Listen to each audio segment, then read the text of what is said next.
Hey everyone, welcome back to our YouTube channel.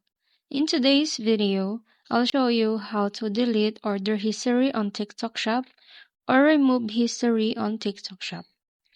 Once you're in your TikTok Shop app, go to the shop icon at the bottom corner of your screen.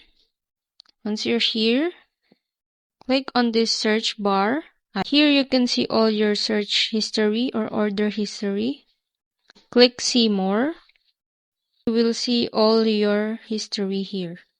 If you manually want to delete or specifically delete one item, just click on the X button at the side of it, just like that.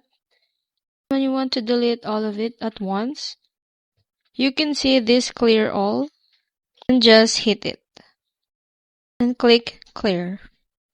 That's it. That's how you easily delete order history in TikTok Shop. If you found this video helpful, don't forget to like, comment, and subscribe for more helpful tips.